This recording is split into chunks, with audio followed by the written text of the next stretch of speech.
La aventura de los 6 Napoleones. No tenía nada raro que el señor Lestrade de Scotland Yard pasara a visitarnos por las tardes, y sus visitas eran muy bien acogidas por Sherlock Holmes, porque le permitían mantenerse al día de lo que sucedía en la dirección de la policía.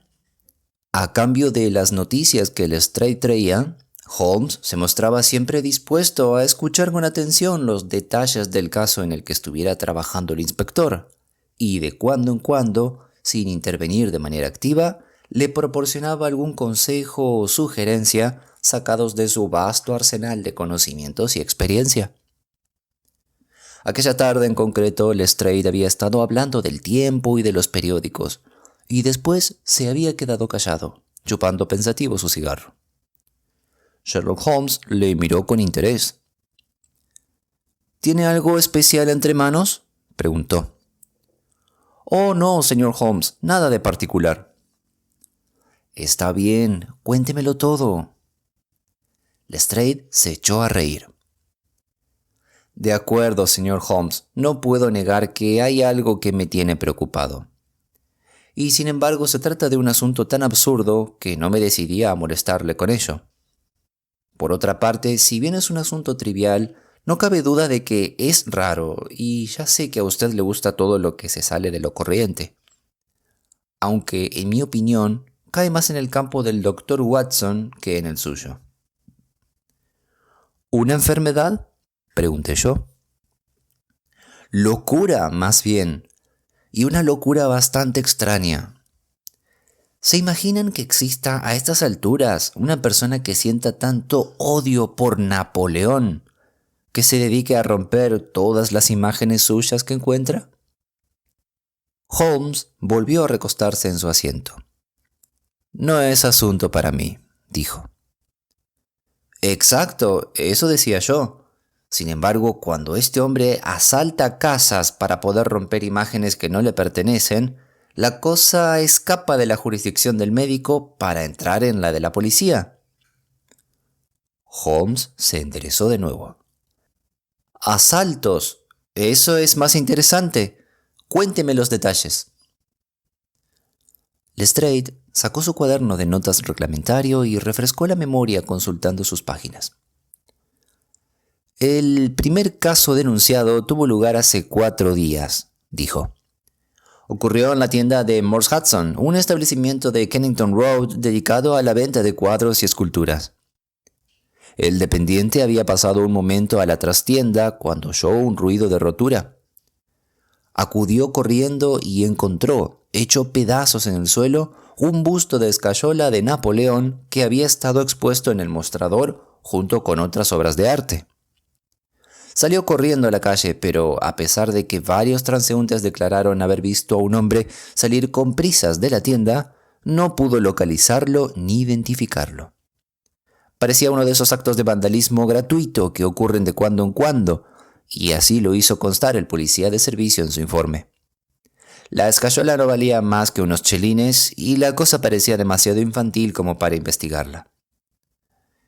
Sin embargo, el segundo caso fue más grave y también más extraño. Ocurrió anoche mismo.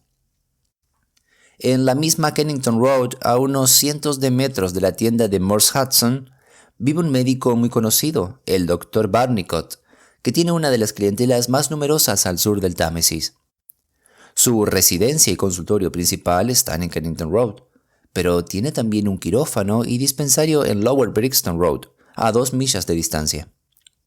Resulta que este Dr. Barnicot es un ferviente admirador de Napoleón y tiene la casa llena de libros, retratos y reliquias del emperador. Hace poco tiempo compró a Morse Hudson 2 reproducciones en escayola de la famosa cabeza de Napoleón esculpida por el francés Devane. Colocó una en el vestíbulo de su casa en Kennington Road y la otra en la repisa de la chimenea del quirófano de Lower Brixton. Pues bien, cuando el Dr. Barnicot se levantó esta mañana, se quedó estupefacto al descubrir que su casa había sido asaltada por la noche, pero que no se habían llevado nada más que la cabeza del Napoleón del recibidor. La habían sacado al jardín y la habían estrellado contra la pared, al pie de la cual encontramos sus fragmentos. Holmes se frotó las manos. «Esto sí que es una novedad», dijo. «Ya supuse que le gustaría el asunto, pero aún no hemos terminado. El doctor Barnicot tenía que estar en su quirófano a las 12, y puede usted imaginarse su asombro al descubrir que alguien había abierto una ventana durante la noche y encontrar los pedazos de su segundo busto esparcidos por toda la habitación. Lo habían reducido a átomos allí mismo. En ninguno de los dos casos encontramos huellas que pudieran darnos alguna pista sobre el delincuente o lunático, autor del desaguisado. Y estos son los hechos, señor Holmes. Son curiosos, por no decir grotescos, dijo Holmes. ¿Puedo preguntarle si los dos bustos destrozados en las dependencias del Dr. Barnicot eran idénticos al destruido en la tienda de Morse Hudson? Todos salieron del mismo molde. Este dato contradice la teoría de que la persona que los rompe actuó impulsada por un odio genérico a Napoleón. Si consideramos los cientos de figuras del emperador que deben existir en Londres, es mucho suponer que un iconoclasta imparcial se tope por pura casualidad con 3 ejemplares del mismo busto nada más empezar. Yo pensé lo mismo que usted, dijo Lestrade. Pero por otra parte, este Morse Hudson es el proveedor de bustos de esta zona de Londres, y esos eran los únicos que había tenido en su tienda en varios años. De manera que, si bien es cierto, como usted dice, que existen en Londres cientos de figuras de Napoleón, es muy probable que estas 3 fueran las únicas en todo el distrito. Así que un fanático del barrio empezaría por ellos. ¿Qué le parece a usted, doctor Watson? Las posibilidades de la monomanía no tienen límites, respondí. Es lo que los psicólogos franceses modernos llaman idée fixe, que puede ser algo completamente trivial, acompañado por una normalidad absoluta en todos los demás aspectos. Un hombre que haya leído mucho sobre Napoleón o cuya familia haya sufrido alguna desgracia hereditaria por culpa de la Gran Guerra puede llegar a concebir una idée fixe de estas y bajo su influencia cometer toda clase de extravagancias. «Eso no cuela, querido Watson», dijo Holmes negando con la cabeza. «Ni con todas las ideas fixes del mundo su monomaníaco sería capaz de localizar el paradero de estos bustos». «¿Y cómo lo explica usted entonces?» «No pretendo hacerlo. Me limito a hacer notar que existe un cierto método en las excéntricas actividades de este caballero. Por ejemplo, en el vestíbulo del Dr. Barnicot, donde el ruido podría despertar a la familia, sacó el busto de la casa antes de romperlo. Sin embargo, en el quirófano, donde había menos peligro de provocar una alarma, lo rompió en el mismo sitio donde estaba. El asunto parece ridículo y trivial, pero yo no me atrevería a calificar nada de trivial, teniendo en cuenta que algunos de mis casos más clásicos han tenido comienzos muy poco prometedores. ¿Recuerda usted, Watson, que lo primero que supimos del espantoso caso de la familia Aberney fue que el perejil se había hundido en la mantequilla un día de mucho calor? En consecuencia, no puedo permitirme sonreír ante sus 3 bustos rotos, Lestrade, y le quedaría muy agradecido si me informa de cualquier novedad que se presente en esta curiosa cadena de acontecimientos. Las novedades que pedía mi amigo llegaron mucho antes, y con un aspecto infinitamente más trágico de lo que yo habría podido imaginar. A la mañana siguiente, cuando todavía estaba vistiéndome en mi habitación, Holmes llamó a mi puerta y entró con un telegrama en la mano. Lo leyó en voz alta. «Venga inmediatamente. 131 Pitt Street, Kensington, Lestrade». «¿Qué es lo que pasa?», pregunté. «Ni idea. Puede ser cualquier cosa, pero sospecho que se trata de la continuación de la historia de los bustos, en cuyo caso nuestro amigo el iconoclasta ha comenzado a operar en otro barrio de Londres. Hay café en la mesa, Watson, y tengo un coche en la puerta». Media hora después, llegábamos a Pitt Street, un pequeño remanso de tranquilidad junto a una de las zonas más animadas de la vida londinense. El número 131 formaba parte de una hilera de casas todas iguales, todas de fachada lisa, respetables y nada románticas. Al acercarnos vimos una multitud de curiosos que se agolpaba contra la verja que había delante de la casa. Holmes soltó un silbido. Por San Jorge, se trata por lo menos de un intento de asesinato. Por menos de eso, un mensajero de Londres no se para a mirar. Ha habido un acto de violencia, como se deduce de los hombros caídos y el cuello estirado de aquel individuo. ¿Qué es eso, Watson? El escalón más alto está fregado y los demás están secos. Y hay pisadas por todas partes. Bueno, ahí tenemos el Lestrade en la ventana delantera y pronto nos enteraremos de todo. El inspector nos recibió con una cara muy seria y nos hizo pasar a una sala de estar, donde un hombre mayor, desgreñado y nerviosísimo, vestido con un batín de franela, daba zancadas de un lado a otro. Lestrade nos lo presentó como el propietario de la casa, señor Horace Harker, del Sindicato Central de Prensa. «Es otra vez el asunto de los Napoleones», dijo Lestrade. «Anoche pareció usted interesado, señor Holmes, y pensé que tal vez le gustaría estar presente ahora que el caso ha tomado un giro mucho más grave». «¿Qué giro ha tomado?» «El de asesinato». «Señor Harker, ¿quiere usted explicar a estos caballeros exactamente lo que ha ocurrido?»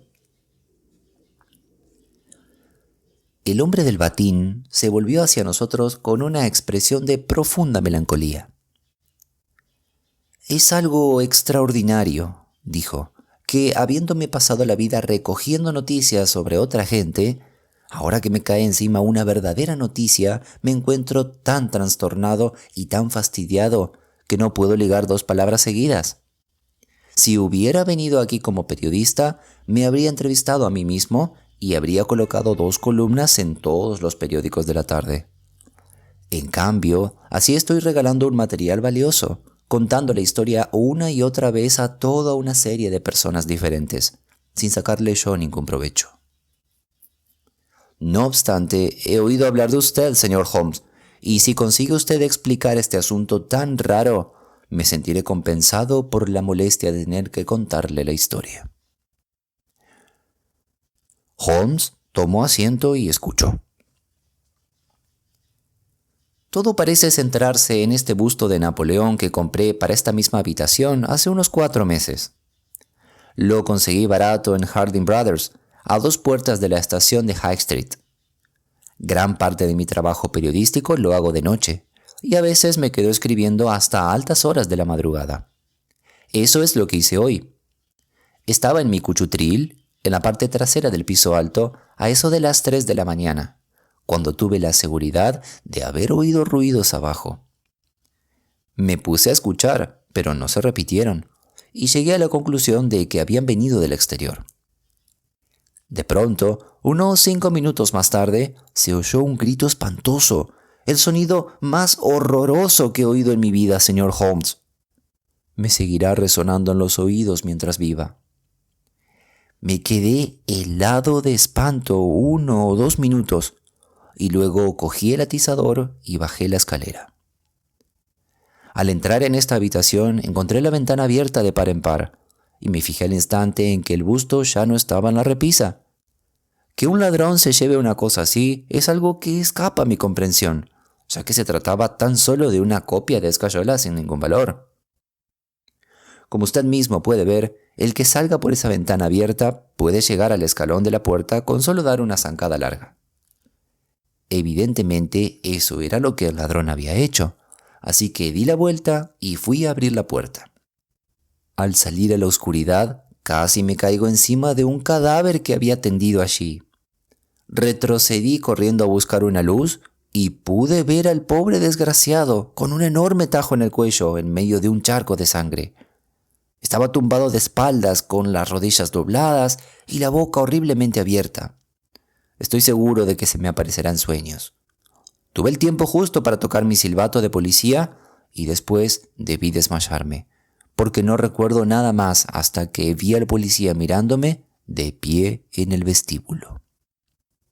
«Bien, ¿quién era el hombre asesinado?», preguntó Holmes. «No tenemos nada que indique su identidad», respondió Lestrade. «Podrá usted ver el cadáver en el depósito, pero hasta ahora no hemos sacado nada en limpio. Es un hombre alto, tostado por el sol, muy fuerte y de 30 años como máximo. Estaba mal vestido, pero no parece un obrero. Junto a él, caída en el charco de sangre, una navaja con cachas de asta. No sabemos si se trata del arma del crimen o si pertenecía al difunto. Sus ropas no tienen ninguna marca, y en los tobillos no llevaba nada más que una manzana, un trozo de cuerda, un plano de Londres de los que cuestan un chelín y una fotografía. Aquí la tiene».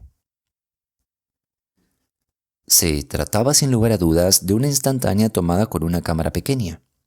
En ella se veía un hombre de aspecto despierto, rasgos pronunciados y simiescos, cejas tupidas y un curioso prognatismo en la parte inferior de la cara, que parecía el hocico de un babuino. «¿Y qué ha sido del busto?», preguntó Holmes tras estudiar atentamente la fotografía. «Hemos tenido noticias de él un momento antes de que ustedes llegaran. Lo han encontrado en el jardín delantero de una casa deshabitada en Campden House Road. Estaba hecho pedazos. Ahora me disponía a ir a verlo». «Desde luego. Pero antes tengo que echar un vistazo por aquí». Examinó la alfombra y la ventana. O se trataba de un hombre muy ágil o tenía las piernas muy largas. Teniendo debajo la entrada al sótano, no debió ser fácil llegar al antepecho de la ventana y abrirla. La salida resulta ya un poco más fácil. ¿Viene usted con nosotros a ver los restos de su busto, señor Harker?». El desconsolado periodista se había sentado ante un escritorio. «Tengo que intentar sacar algún partido de esto», dijo, aunque no me cabe duda de que las primeras ediciones de los periódicos de la tarde ya traerán todos los detalles. ¿Recuerdan ustedes cuando se hundió la tribuna de Doncaster? Pues yo era el único periodista que había en la tribuna y mi periódico fue el único que no sacó la noticia del suceso, porque yo estaba demasiado alterado para escribirla. Y ahora voy a llegar demasiado tarde con un asesinato cometido en la puerta de mi propia casa». Al salir de la habitación, oímos el rascar de su pluma sobre la cuartilla del papel. El lugar donde habían aparecido los fragmentos del busto se encontraba a unos cientos de metros de distancia. Por primera vez, nuestros ojos se posaron en aquella representación del gran emperador que parecía despertar un odio tan frenético y destructivo en la mente del desconocido. Los pedazos estaban desparramados sobre la hierba. Holmes recogió unos cuantos y los examinó con mucha atención. Por su expresión concentrada y sus movimientos intencionados, tuve la convicción de que por fin había dado con una pista. «¿Y bien?», preguntó Lestrade. «Todavía nos queda mucho camino por andar», respondió Holmes. Y sin embargo, la verdad es que tenemos algunos datos muy sugerentes para empezar a actuar. Para este extraño criminal, la posesión de este insignificante busto tenía más valor que una vida humana. Este es el primer punto. Después tenemos el hecho curioso de que no lo rompieran la casa, ni a las puertas de la misma, si lo único que quería era romperlo. El encuentro con ese otro individuo debió alterarlo y ponerlo nervioso. Seguramente no sabía lo que se hacía. Sí, eso es bastante probable, pero me gustaría llamar su atención de manera muy especial hacia la situación de esta casa, en cuyo jardín se destrozó el busto. Lestrade miró a su alrededor. La casa está desocupada, así que estaba seguro de que nadie le molestaría en el jardín. Sí, pero hay otra casa vacía más arriba, y tuvo que pasar delante de ella para llegar a esta otra. ¿Por qué no lo rompió allí, dado que es evidente que a cada metro que lo siguiera llevando aumentaba el riesgo de tropezarse con alguien? «Me rindo», dijo Lestrade. Holmes señaló la farola situada sobre nuestras cabezas. «Aquí podía ver lo que hacía, pero allí no. Esa fue la razón». Por Júpiter, es verdad, exclamó el inspector. Ahora que lo pienso, el busto del doctor Barnicot lo rompieron cerca de una lámpara roja. Y bien, señor Holmes, ¿qué vamos a hacer con este dato? Recordarlo, tenerlo en cuenta. Puede que más adelante demos con algo que encaje con él. ¿Qué medidas se propone tomar ahora Lestrade? En mi opinión, la manera más práctica de abordar el asunto es identificar al muerto. No creo que nos resulte muy difícil. Cuando hayamos averiguado quién era y con quién se relacionaba, dispondremos de un buen punto de partida para averiguar qué estaba haciendo anoche en Pitt Street y quién se tropezó con él y lo mató a la puerta de la casa del señor Horace Harker. ¿No lo cree usted así? Sin duda alguna. Sin embargo, no es así ni mucho menos como yo abordaría el caso. ¿Y qué es lo que haría usted? Oh, no deje usted que yo le influya en modo alguno. Propongo que usted actúe a su manera y yo a la mía. Más adelante podemos comparar notas y los datos de cada uno complementarán los del otro. Muy bien, dijo Lestrade. Si vuelve usted a Pitt Street y ve al señor Horace Harker, dígale de mi parte que ya he sacado una conclusión y que no cabe duda de que anoche entró en su casa un peligroso maníaco homicida que se cree Napoleón. Eso le vendrá bien para su artículo. Lestrade se le quedó mirando fijamente. ¿No dirá en serio que se cree eso? Holmes sonrió. ¿Que no?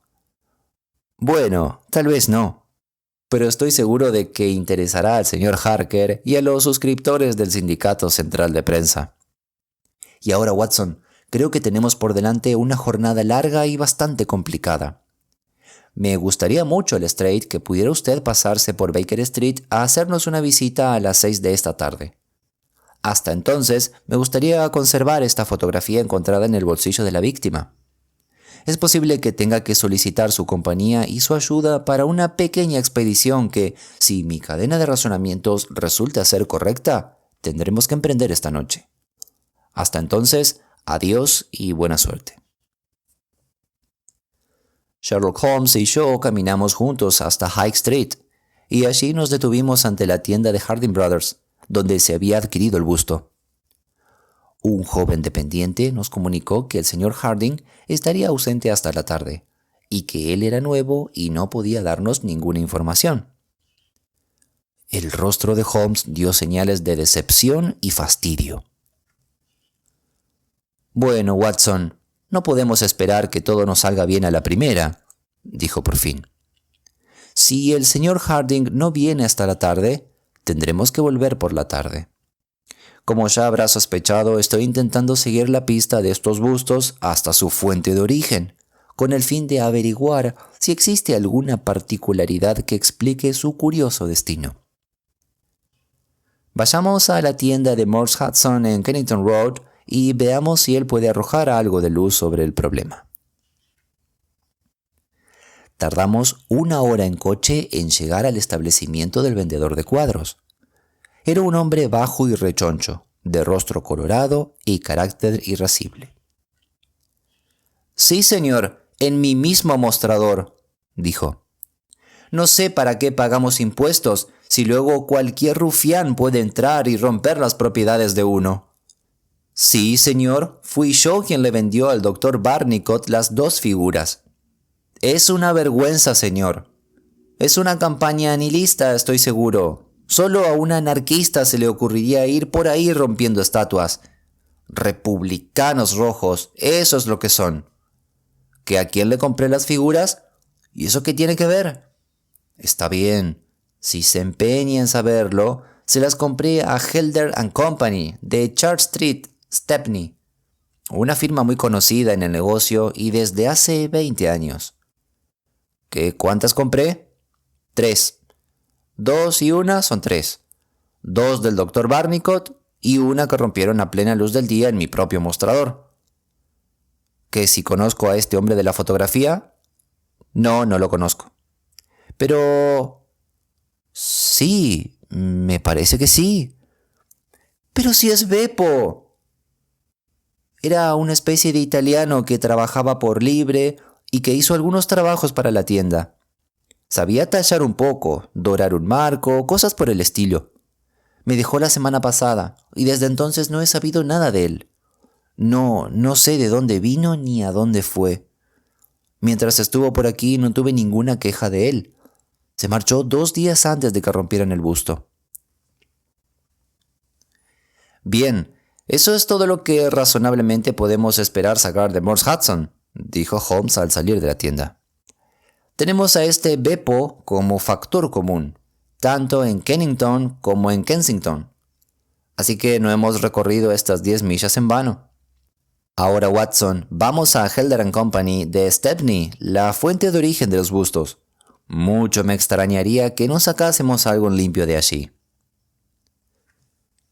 Cruzamos en rápida sucesión al borde del Londres elegante, el Londres hotelero, el Londres teatral, el Londres literario, el Londres comercial y por último el Londres marítimo, hasta llegar a una ciudad de 100.000 almas junto al río, en cuyas casas de apartamentos sudan y se sofocan desplazados de toda Europa.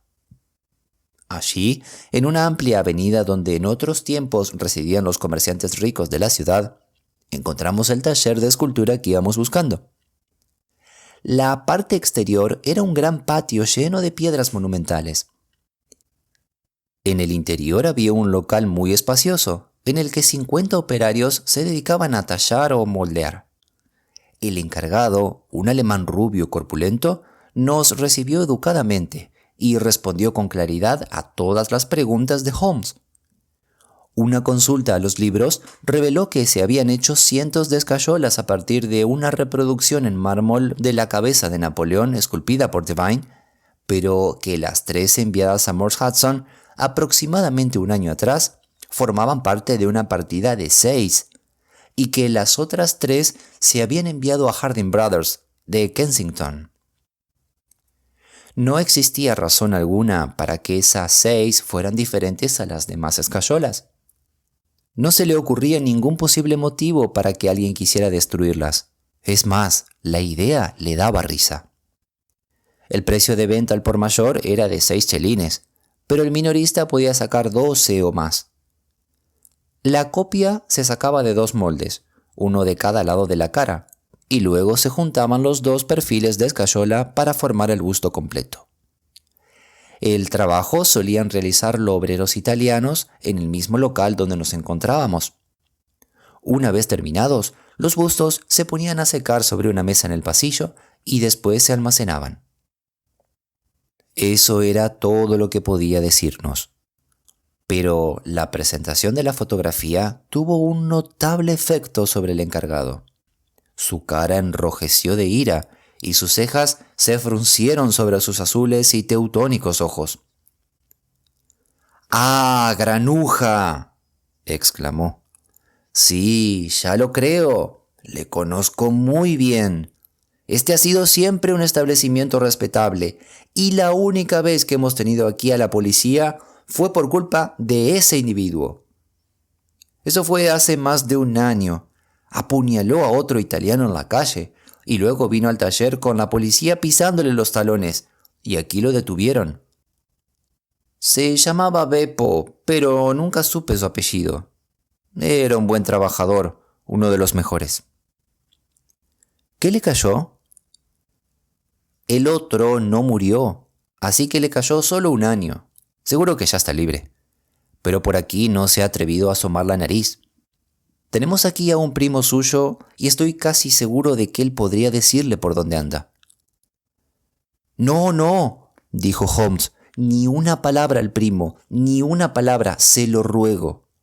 Se trata de un asunto muy importante, y cuantos más progresos hago, más importante parece.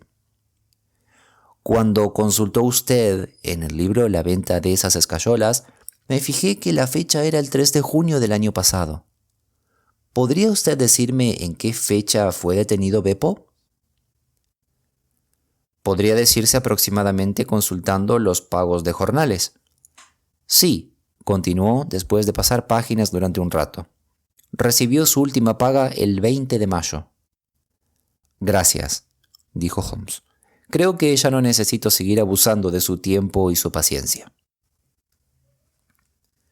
Con una última advertencia de que no dijera nada de nuestras averiguaciones, nos dirigimos de nuevo hacia el oeste. Hasta bien avanzada la tarde no pudimos tomar un apresurado almuerzo en un restaurante. A la entrada, el cartelón de un vendedor de periódicos anunciaba: «Atrocidad en Kensington, asesinado por un loco». Y el contenido del periódico demostraba que el señor Horace Harker había conseguido, después de todo, hacer llegar su relato a la imprenta. La narración del incidente, en un estilo sumamente sensacionalista y florido, ocupaba 2 columnas. Holmes apoyó el periódico en las vinagreras y lo leyó mientras comíamos. En 1 o 2 ocasiones se rió por lo bajo. «Esto está muy bien, Watson», dijo. «Escucha esto. Es un consuelo saber que en este caso no pueden darse disparidades de opiniones, ya que tanto el señor Lestrade, uno de los funcionarios más expertos del cuerpo de policía, como el señor Sherlock Holmes, detective particular de fama mundial, han llegado, cada uno por su parte, a la conclusión de que esta grotesca serie de incidentes que tan trágico desenlace ha tenido es fruto de la locura y no de un delito premeditado. Solo la aberración mental puede explicar los hechos». La prensa, Watson, es una institución valiosísima si uno sabe cómo utilizarla. Y ahora, si ya ha terminado usted, volveremos a Kensington y veremos lo que tiene que decir sobre el asunto el encargado de Harding Brothers. El fundador de aquella gran empresa resultó ser un hombrecillo menudo y vivaracho, muy atildado y perspicaz, con la mente clara y la lengua suelta. «Sí, señor. Ya he leído la noticia en los periódicos de la tarde. El señor Horace Harker es cliente nuestro. Le vendimos el busto hace unos meses. Adquirimos 3 de estos bustos en Helder & Co. de Stepney, pero ya los hemos vendido todos». «¿A quién?» «Supongo que si consulto los libros de venta se lo podré decir sin dificultad». «Sí, aquí está apuntado. Uno al señor Harker, como puede ver. Otro al señor Josiah Brown, de Lambeth Lodge, Lambeth Vale, Chiswick, y otro al señor Sandford, de Lower Grove Road, Reading». «No, jamás he visto a este hombre de la fotografía. Una cara así no se olvidaría fácilmente, ¿no cree? En mi vida he visto a alguien tan feo». «¿Que si tenemos empleados italianos?»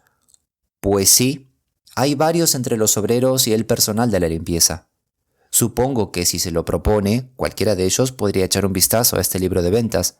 No existe ningún motivo para tener el libro vigilado.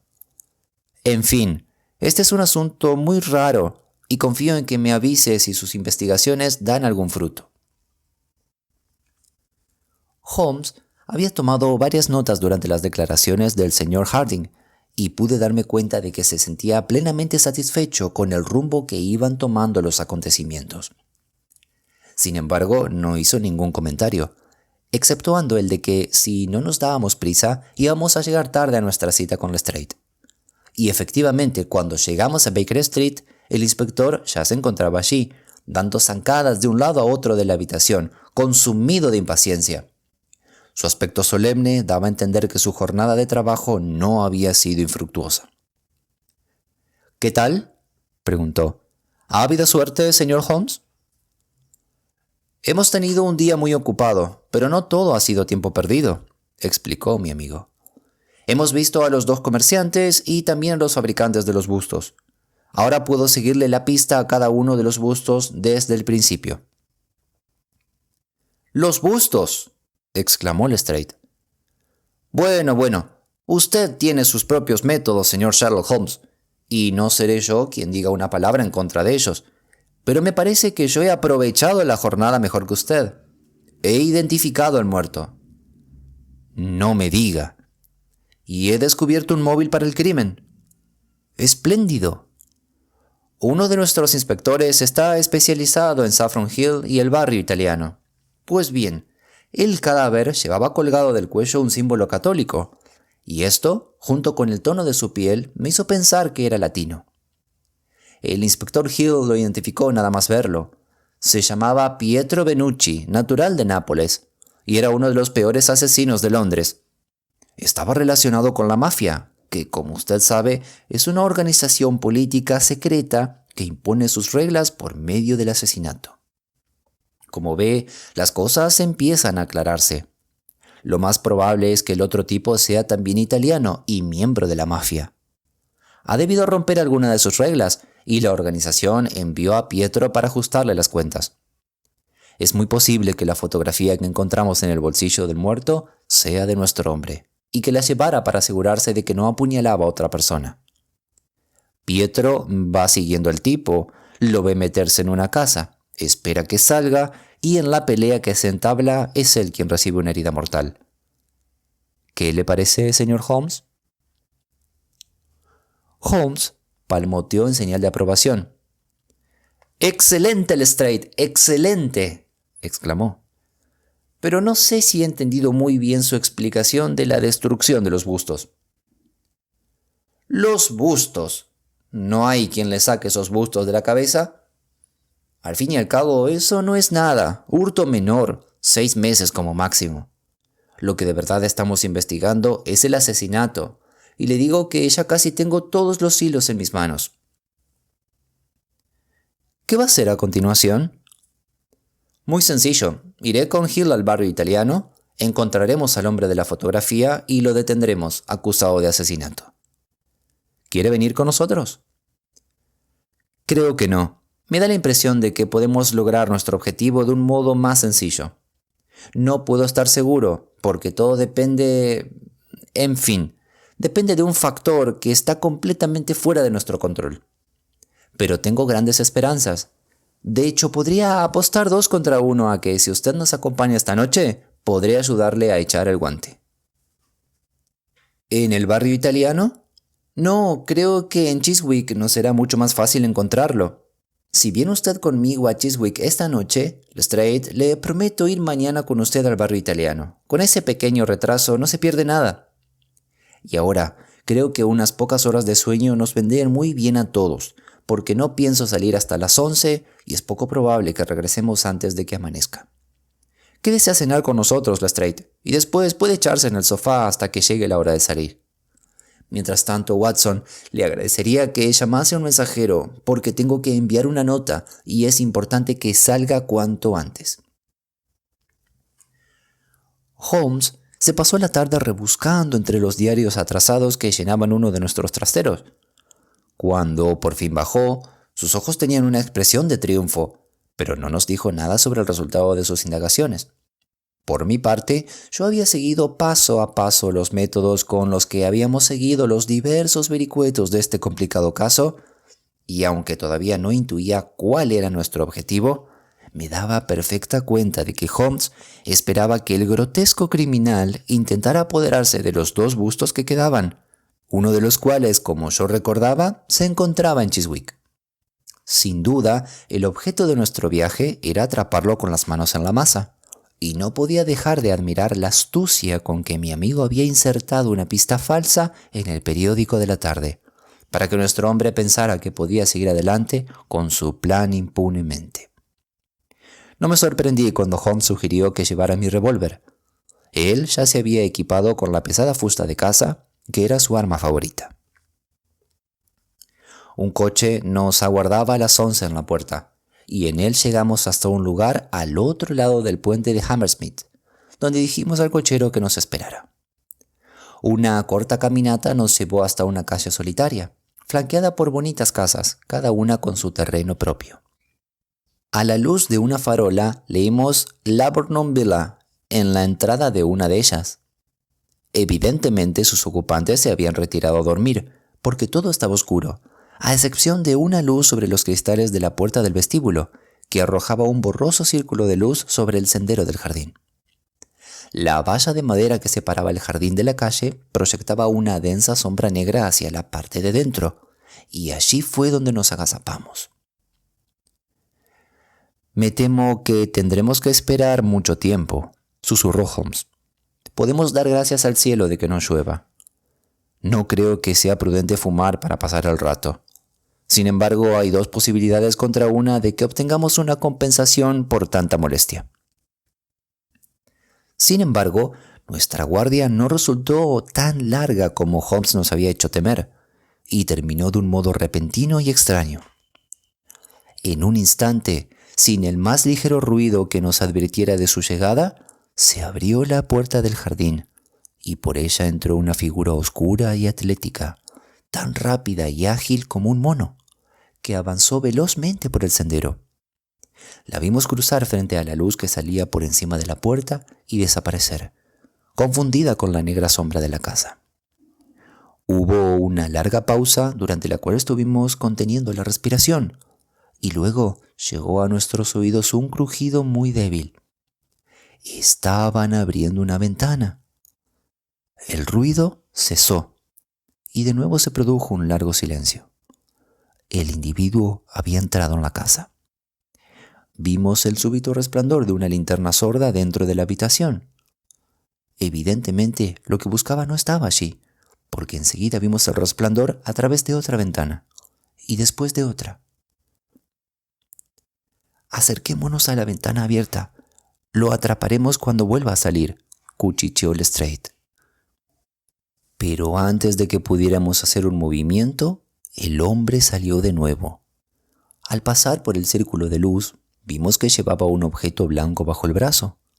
Miró furtivamente a su alrededor y el silencio de la calle desierta le tranquilizó. Dándonos la espalda, dejó en el suelo su carga, y al instante oímos un golpe seco, seguido por un ruido de rotura. El hombre estaba tan concentrado en lo que hacía que no oyó nuestros pasos, que avanzaban sigilosamente por el césped. Con un salto de tigre, Holmes cayó sobre su espalda, y un segundo después Lestrade y yo lo teníamos agarrado por las muñecas y le habíamos colocado las esposas. Cuando le dimos la vuelta, vimos una cara cetrina y repugnante que nos miraba temblando de furia, y comprendí que habíamos capturado al hombre de la fotografía. Pero Holmes no estaba prestando atención a nuestro prisionero. Agachado junto al umbral de la puerta, examinaba con la máxima atención el objeto que el hombre había sacado de la casa. Se trataba de un busto de Napoleón, igual al que habíamos visto por la mañana, y roto en fragmentos similares. Con mucho cuidado, Holmes acercó a la luz cada pedazo, pero estos en nada se diferenciaban de cualquier otro trozo de escayola rota. Acababa de terminar su inspección cuando se encendieron las luces del vestíbulo, se abrió la puerta y apareció en el umbral el dueño de la casa, un hombre grueso y jovial en mangas de camisa. «El señor Josiah Brown, supongo», dijo Holmes. «Sí, señor, y usted sin duda es Sherlock Holmes. Recibí la carta que me envió por mensajero e hice exactamente lo que usted me indicaba. Cerramos todas las puertas por dentro y aguardamos a ver qué ocurría». «Vaya, me alegra comprobar que han agarrado a ese granuja. Supongo, caballeros, que entrarán a tomar algo». Pero Lestrade estaba ansioso por poner a su hombre a buen recaudo, así que a los pocos minutos habíamos hecho venir a nuestro coche y los cuatro íbamos camino de Londres. Nuestro cautivo no dijo una sola palabra. Se limitó a mirarnos con furia desde la sombra de sus desgreñados cabellos, y una vez que mi mano le pareció a su alcance, le lanzó un mordisco como un lobo hambriento. Nos quedamos en la comisaría el tiempo suficiente para enterarnos de que al registrar sus ropas no se había encontrado nada más que unos pocos chelines y una enorme navaja, en cuyas cachas se veían abundantes huellas de sangre reciente. «Esto va bien», dijo Lestrade al despedirnos. «Hill conoce a toda esta gente y sabrá cómo se llama. Ya verá usted cómo mi teoría de la mafia resulta cierta. Pero, desde luego, le estoy agradecidísimo, señor Holmes, por la manera tan profesional con la que le ha echado el guante. Todavía no lo comprendo bien todo». «Me temo que es muy tarde para explicaciones», dijo Holmes.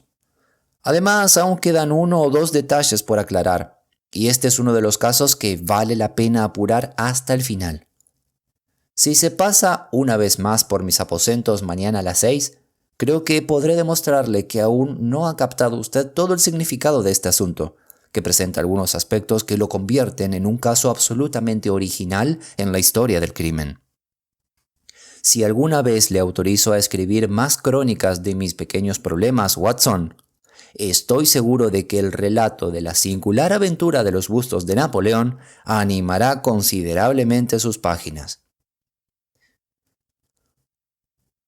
Cuando volvimos a reunirnos a la tarde siguiente, Lestrade venía provisto de abundante información acerca de nuestro detenido. Al parecer, se llamaba Beppo, de apellido desconocido. Era un truán bastante conocido en la colonia italiana. En otros tiempos había sido un hábil escultor que se ganaba honradamente la vida, pero se había torcido por el mal camino y ya había estado 2 veces en la cárcel, uno por hurto y la otra, como ya sabíamos, por apuñalar a un compatriota. Hablaba inglés a la perfección. Todavía se ignoraban los motivos que le impulsaban a destrozar los bustos y se negaba a responder a cualquier pregunta sobre el tema. Pero la policía había descubierto que era muy probable que los bustos hubieran sido hechos por sus propias manos, ya que había realizado trabajos de este tipo en el establecimiento de Helder & Company. Holmes escuchó con atención y cortesía toda esta información, gran parte de la cual ya conocíamos, pero yo, que le conocía bien, me daba perfecta cuenta de que sus pensamientos estaban en otra parte, y detecté una mezcla de desasosiego e impaciencia bajo la máscara que asumía de manera habitual. Por fin, se levantó de su asiento con los ojos chispeantes. Había sonado la campanilla de la puerta. 1 minuto después, oímos pasos en la escalera y al momento penetró en la habitación un hombre ya mayor, de rostro sonrosado y patillas entrecanas. Llevaba en la mano derecha una anticuada bolsa de viaje que depositó sobre la mesa. ¿Está aquí el señor Sherlock Holmes? Mi amigo hizo una inclinación de cabeza y sonrió. El señor Sandford de Reading, ¿verdad?, dijo. Sí, señor. Me temo que llego un poco tarde, pero los trenes han sido un desastre. Me escribió usted acerca de un busto que obra en mi posesión. ¿Exacto? Tengo aquí su carta. Dice usted, deseo obtener una copia del Napoleón de Devine y estoy dispuesto a pagarle 10 libras por la que usted posee. ¿Es así? Desde luego.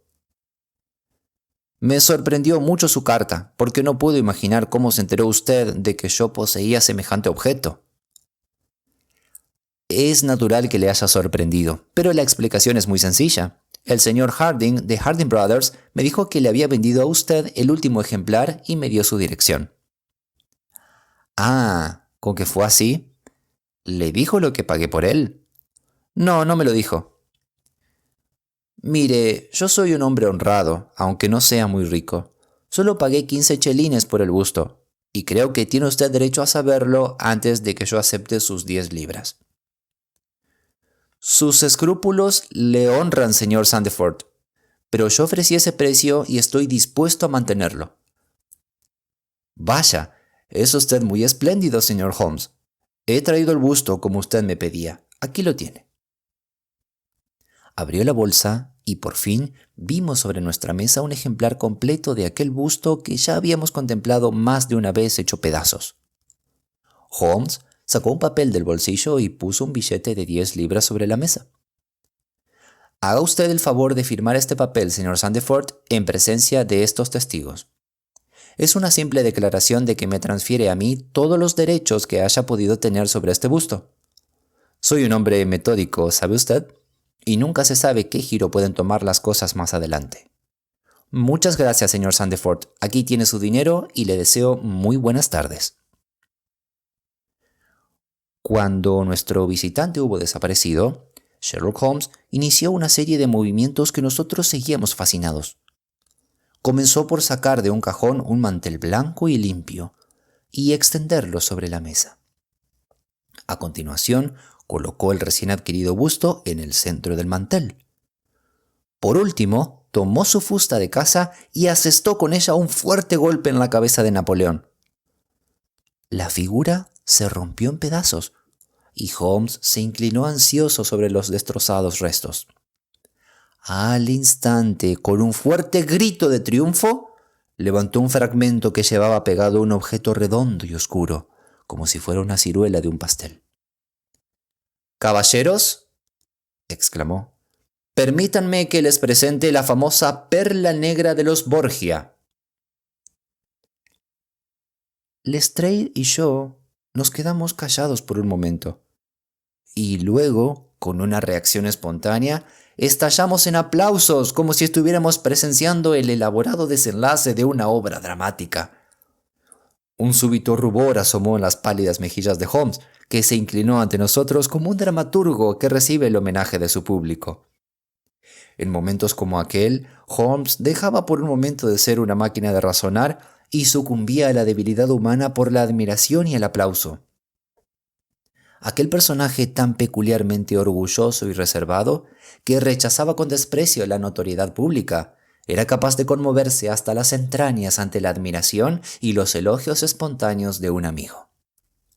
«Sí, caballeros», continuó, «esta es la perla más famosa que existe hoy día en todo el mundo, y mediante una cadena continua de razonamientos inductivos, he tenido la suerte de poder seguir su pista desde la alcoba del príncipe Colonna en el Hotel Dacre, donde fue robada, hasta el interior de este, el último de los 6 bustos de Napoleón fabricados por Herder & Company de Stepney.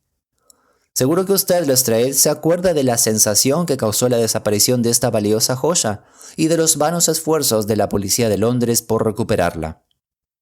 Yo mismo fui consultado al respecto, pero no conseguí arrojar ninguna luz sobre el caso. Las sospechas recayeron sobre la doncella de la princesa, que era italiana, y se supo que tenía un hermano en Londres, pero no se pudo demostrar que existiera ningún contacto entre ellos. La doncella se llama Lucrezia Benucci, y no me cabe la menor duda de que ese prieto que fue asesinado hace 2 noches era el hermano. He estado consultando las fechas de los viejos archivos de prensa y he comprobado que la desaparición de la perla se produjo exactamente 2 días antes de la detención de Beppo por una agresión violenta. Detención que tuvo lugar en la fábrica de Herder & Company, en el mismo momento en que se estaban fabricando estos bustos. Ahora ya pueden ver con toda claridad la secuencia de los hechos, aunque, por supuesto, los contemplan en el orden inverso al que se me fueron presentando a mí. Beppo tenía en su poder la perla. Tal vez se la robó a Pietro, tal vez fuera cómplice de Pietro. Incluso es posible que actuara de intermediario entre Pietro y su hermana. La verdadera situación no tiene demasiada importancia para nosotros.